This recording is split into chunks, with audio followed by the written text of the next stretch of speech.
Hey, sweetness, just a reminder that YouTube sucks for audio creators now, and your support makes a huge difference. You can join the Patreon, the Ko-Fi, or sign up here as a channel member. Just $5 gets you an extra audio every single week, plus other great rewards.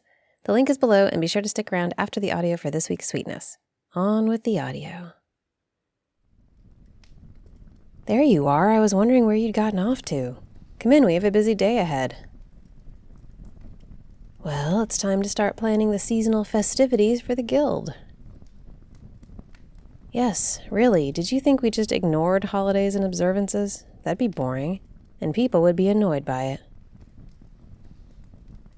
No, it's more about community. For a lot of the adventurers out there, this is more or less their only home, or they'll be far away from their homes when the holidays come. You know this place acts as a home away from home for many of these people, including you, don't forget. I know, and I'm guessing you don't have plans to go back to your village for this season. You would have told me long before this if you did. Good, because it's too late to request time off. We have work to do. Of course, we need to get this place festive, and also plan the activities around the various observances. Oh yes, more than one.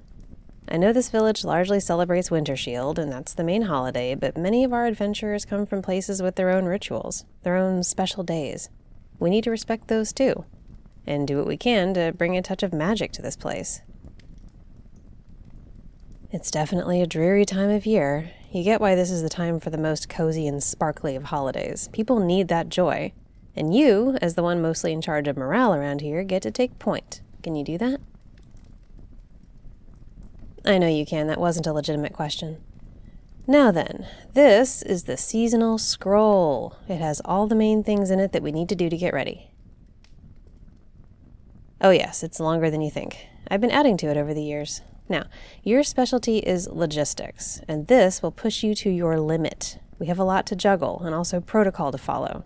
We don't want to step on any toes or offend anyone, and most of all, we don't want to imply that anyone's holiday observance is dumb, or silly, or less important than someone else's. They're all equal here.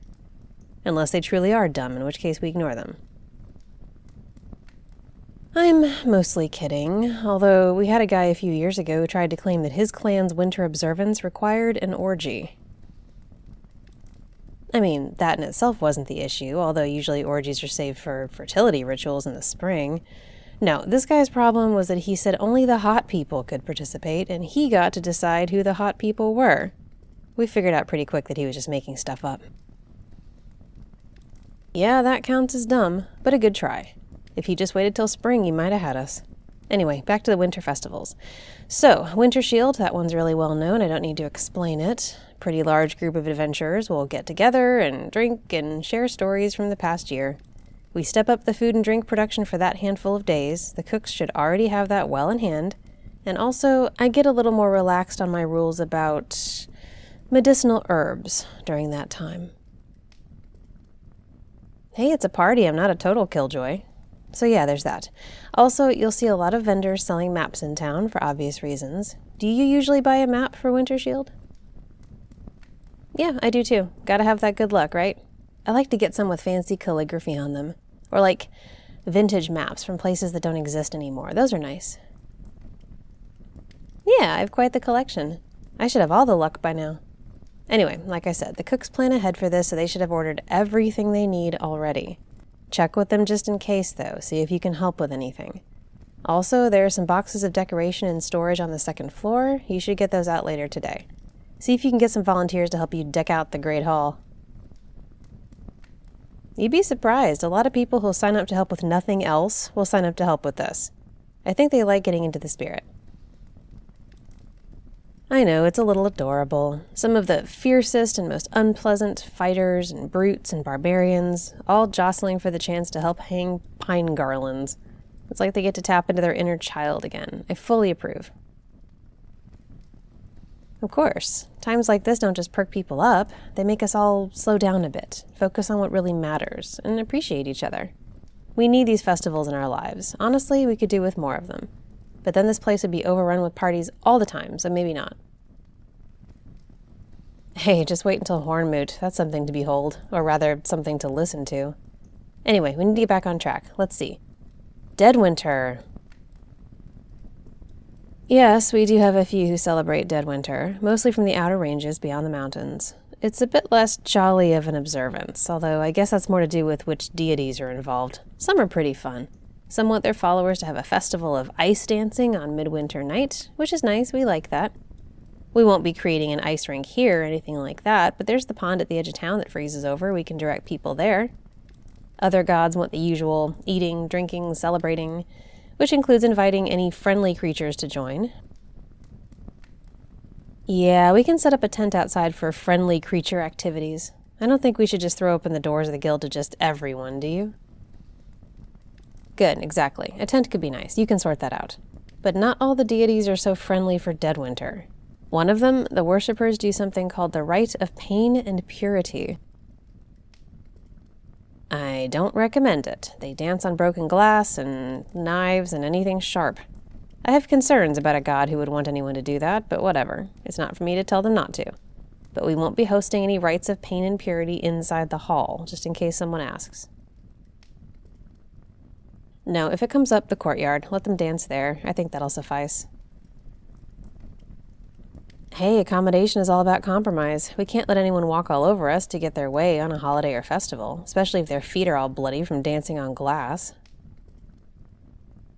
I will not, and neither will you, unless that's your thing. Is it your thing? Good. In a general sense, don't let any acolytes pressure you into participating in any rituals that don't sit right with you. They can practice how they like, but they can't make you do it, right? Right. Even if they say it's great, trust your gut, stick to your own beliefs, and then just stand back and let them have their fun. Within reason, of course. I trust you to know where the lines are. Dancing on glass? Great. Trying to force others to do it? No. Tracking glass and blood into my hall? No. Simple rules. Good. Now let's keep going. There's more to do. Winter's Offering. I'm not sure we have anyone who celebrates that this year. That's a much more rural thing. It'll be happening now, actually, before it gets too cold. Bit of a bummer, that one. It's more about prepping for a hard winter. Burying supplies that might be needed, and also burying the young who died in the past year. Offerings to the gods of old. It's not a fun time. I was in this one very remote village one year when Winter's Offering came, and it was sad. I didn't like it. I get it, but I didn't like it. But I don't think we have anyone who'll feel a pressing need to bury supplies. We have plenty to eat throughout the season. And I don't think anyone here has lost a child in the past year. So we should be in the clear on that. Now then, the elves celebrate winter solstice, but they're so low-key about it you probably won't notice them. Oh, you know how the elves are. They'll be silent, they'll meditate, they'll talk about the past and future, but, quietly. They tend to think of the more enthusiastic winter celebrations as primitive, even barbaric. They don't really get it. But then every so often, you'll find an elf who wants to partake of the fun stuff. Definitely, but only when the others aren't watching. You know the old saying, how do you stop an elf from drinking all your Winter Shield wine? Invite 2 elves. You get it? Because they police each other and... Never mind, doesn't matter. The point is, they'll probably mostly be off to themselves. But be ready to help if they need anything. They still need to eat and sleep and all that. And if they get too disturbed by the noise and frivolity, they might do something, like write a sternly worded letter. I'm sorry, I don't know what's come over me today. I feel more playful than usual. It must be the season. I think festivals bring out the youthful joy in anyone who's still capable of it, and that definitely includes me. I do, I love this time of year, and I'm glad you're here to share it with me. Of course, I'm thankful for you, and also for your help with all this, because we are not done yet. Nope. Now, the halflings, they do a winter observance called Cold Smoke. This is where they sit together in the snow with their pipes and see who can smoke all their pipeweed first. Anyone who gets frostbite is disqualified, and also loses a toe. I'm teasing, I made that one up, but it's plausible, right? Except the frostbite part, maybe. No, the halflings don't do anything like that. They prefer to be warm.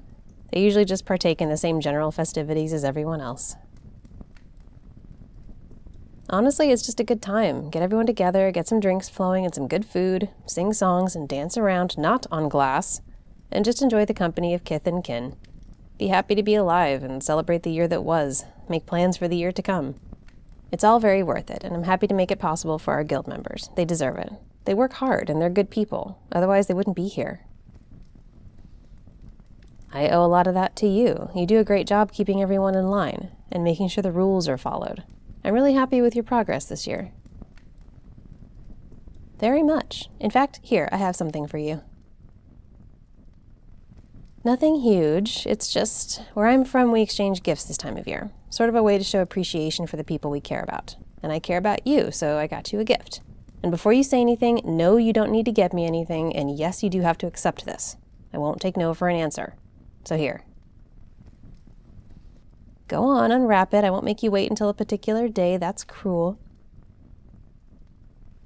There you go. What do you think? Of course it's a book, but it's a special one. It's magic. It's called the Tome of Understanding. Look, see, it's full of exercises, things like insight and intuition. And here's the thing. If you pick a window of 6 days and you spend 48 hours over that 6-day window studying this book, you'll become more wise, like measurably more wise. I'm serious. I know it's a significant time commitment, so if I were you, I'd wait until the holiday stuff dies down and things get quiet, but then you are welcome to study the book. From there, things should come to you even more quickly.